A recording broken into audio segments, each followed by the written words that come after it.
نبی پاک صلی اللہ علیہ وسلم کی حدیث ہے مسلم میں تبرانی میں، حضور نے فرمایا آؤ میں تمہیں پچھلے زمانے کے ایک ایماندار نوخیز ولی اللہ کی بات سناؤں۔ پچھلے زمانے حضور نے فرمایا پچھلے زمانے میں ایک بادشاہ جادو کے زور پہ حکومت کرتا تھا۔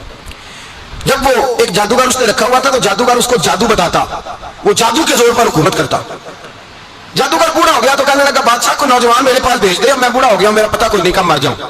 ایک نوجوان کی ڈیوٹی لگائی، بڑا زیرک سمجھدار، اپنے رعایا میں سے چن کے جو ذہین فطرت مزاج بچہ تھا وہ اس نے لگایا۔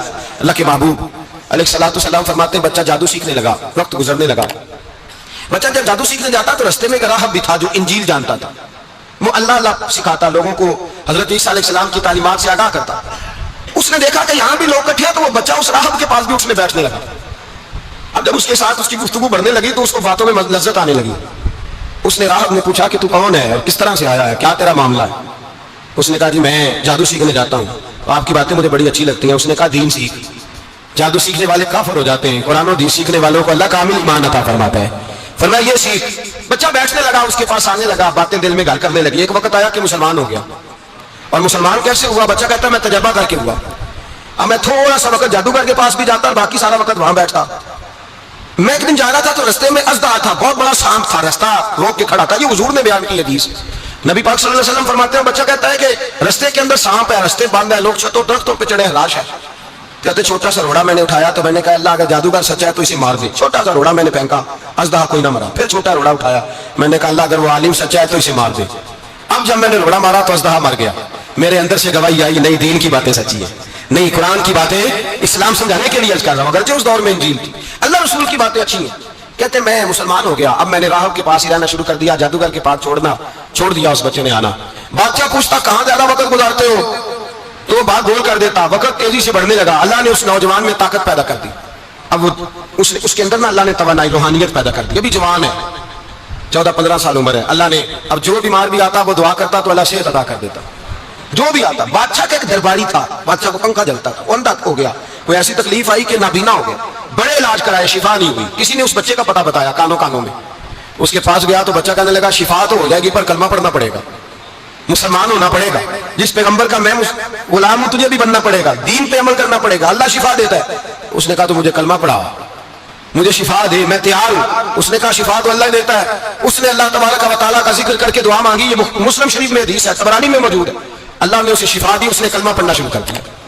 یہاں ایک نقطہ لکھا ہے ہمارے علماء نے، کہتے ہیں جب اللہ ولایت عطا کرتا ہے نا تو یہ سفید بالوں والوں کا حصہ نہیں ہوتی۔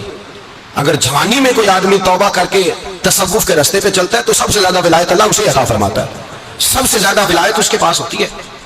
ابھی اس کے بال کالے ہیں، چڑھتی جوانی ہے، دعا کی تو اللہ نے، اور حدیث پاک میں موجود ہے کوڑے آتے تو شفا یاب ہو جاتے، اندھے آتے تو شفا یاب، برس والے آتے تو اللہ سے دے۔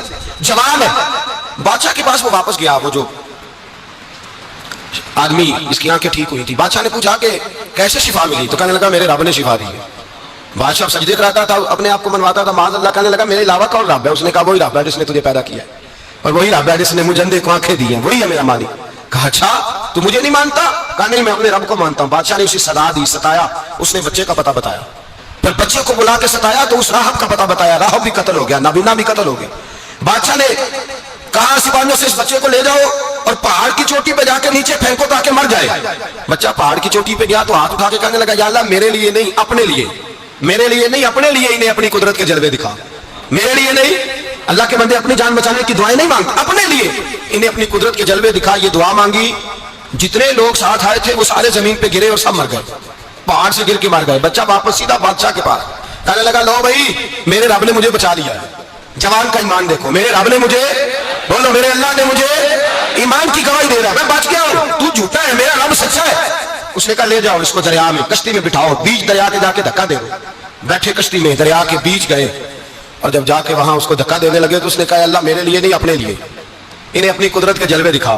بس ایک طوفان سا آیا، جتنے سپاہی ساتھ آئے تھے ڈوب کے مر گئے۔ وہ بچہ اٹھا اور سیدھا پھر بادشاہ کے پاس، اسی کے پاس کہنے لگا لو بھائی میرے رب نے مجھے بچا لیا ہے، تیرے پاس آیا ہوں۔ وہ کہنے لگا تو کیا مصیبت میرے گلے پڑ گئی ہے، کیسے جان چھوٹے گی؟ تو بچہ کہنے لگا اگر تو مجھے باندھے درخت کے ساتھ اور سارے ملک کو بلائے، لوگوں اکٹھا کرے، پھر تو مجھے تیر مارنا، میں تجھے بتاؤں گا کیسے مارنا، میں مر جاؤں گا۔ اللہ کا بندہ نوجوان ایمان دیکھو، مرنے کے طریقے بتا رہا ہے، میں تجھے بتاؤں گا میں کیسے مروں گا، یہ بات کہی، بادشاہ نے سارا مجمع جمع کیا، ملک سارا باہر آ گیا، درخت کے ساتھ باندھ دیا، کہنے لگا بھائی لوگوں یہ مجھے مارنا چاہتا تھا، مار نہیں سکا، اب میں اسے بتانے لگا ہوں کہ میں کیسے مروں گا۔ اسے کہو جب تیر مارے تو ساتھ میرے رب کا نام بھی لے، میں اپنے رب کے نام پہ جان دوں گا، ایمان کی پختگی میں اللہ کے نام پر جان دوں گا، اسے کہو رب کے نام پہ مارے، مر جاؤں گا۔ بادشاہ نے اللہ کہہ کے تیر مارا، پیشانی میں لگا، بچے کی روح پرواز کر گئی، جتنا مجمع کھڑا تھا سارا کلمہ پڑھ کے مسلمان ہو گیا، سارے مسلمان ہو گئے سارے۔ میرے رسول پاک سید عالم صلی اللہ علیہ وسلم نے نوجوانوں کو بتایا جب تمہارے اندر ایمان کی قوت آئے گی تو اللہ تمہاری مدد کرے گا۔ فرمایا وہ نوخیز ولی تھا، ابھی جوان رانا تھا، ابھی اس کی پیشانی پر جوانی کے آثار تھے، لیکن اس نے اللہ کو راضی کیا، رب کریم کو راضی۔ ولایت کا مطلب بڑھاپا نہیں، ولایت کا مطلب وہ نہیں کہ جب بڑا لمبا وقت گزر جائے تو پھر آدمی آئے کہ نہیں اب کیا کرنا ہے، اب مسجد ہی ہے اب تو اس کے علاوہ گزارے کوئی نہیں، تو اس وقت کا آنا اللہ کی بارگاہ میں قبول تو ہے، لیکن شاباشی اسی کو ملتی ہے جو جوانی کا وقت آئے، جو عین اس وقت ہے جو وقت میرے رسول پاک علیہ السلام کے غلام عبداللہ ابن عمر، حضرت عبداللہ ابن عمر رضی اللہ تعالیٰ عنہ فرماتے ہیں کہ میں نکلا، مجھے سفر کے لیے جانا تھا، تو تھوڑی سی کھجوریں، تھوڑا سا سرکہ، ایک شہد کی بوتل چیزیں میں نے سفر کے لیے ساتھ رکھ لی۔ میں جب مدینے سے باہر صحرا میں نکلا نا تو رمضان نہیں تھا، غیر رمضان تھا، میں نے ایک نوجوان کو دیکھا بکریاں چرا رہا ہے، بکریاں چرا رہا ہے، اے جوان، آپ فرماتے ہیں اس کا چہرہ بڑا نورانیت والا، گرد پڑی ہوئی پر بڑا حسین، فرماتے ہیں میں نے اس کو کہا کہ آجو کھانا کھا لو، روزے بھی نہیں تھے، کہنے لگا نہیں میں نے روزہ رکھا ہوا ہے۔ فرماتے ہیں میں نے کہا پتہ کروں کہ میرا نیک ہی ہے کہ پرہیزگار بھی ہے؟ نیک وہ ہوتا ہے جو نماز پڑھے روزہ رکھے، پرہیزگار وہ ہوتا ہے جو گناہ سے بچے، وہ پرہیزگار ہوتا ہے۔ کہا پتہ کروں پرہیزگار بھی ہے کہ نہیں؟ کہتے میں قریب گیا تو میں نے جا کے اس کو کہا بھائی تیری بکریاں بڑی پیاری ہیں، میرا دل کرتا ہے کہ بکری مجھے دے دو۔ کہتے وہ جوان، غربت بھی، پریشانی بھی، پر دامان توکل کی یہ خوبی ہے کہ اس پر پابند لگے ہوتے ہیں، دھبے نہیں ہوتے، غربت ہے۔ کہا جناب ایک بکری دے دو۔ آنے لگا جناب بکریاں میری نہیں، بکریوں کا مالک کوئی اور ہے۔ کہتے میں نے آزمانے کے لیے کہا کہ بکریوں کے مالک کو کہنا ایک بکری بھیڑیا لے گیا ہے، کہہ دینا بھیڑیا لے گیا ہے۔ تو کہتے اس نے میری طرف دیکھا، گرد سے اس کے بال لٹے ہوئے، آنکھوں میں روشنی، چہرے پہ اطمینان، لب و لہجے میں ایمان کی طاقت، نوجوان کہنے لگا حضور بکریوں کے مالک کو تو کہہ دوں گا بھیڑیا لے گیا ہے، جب عرش کا مالک پوچھے گا تو کیا جواب دوں گا، اللہ کو کیا جواب دوں گا؟ کہتے ہیں میں کانپنے لگا، اس کی بات سن کے واپس آیا، جو کام نکلا تھا وہ چھوڑا، واپس لوٹ آیا۔ میں نے پتا کیا کس کا غلام ہے، پتہ چلا فلاں آدمی کا ہے۔ کہتے میں نے پہلے غلام خریدا، پھر پتا کیا تیرے پاس بکریاں کتنی ہیں؟ اس نے کہا 400۔ کہتے میں نے مالک سے ساری بکریاں خریدی، پھر غلام کو بلایا، پھر وہ بکریاں تحفے میں دی، تحفے میں۔ کہنے لگا حضور یہ سارا کچھ مجھے کیسے ملا؟ میں نے کہا تیرا ایمان بڑا پختہ تھا تو میرے رب نے تجھے انعام عطا فرمایا۔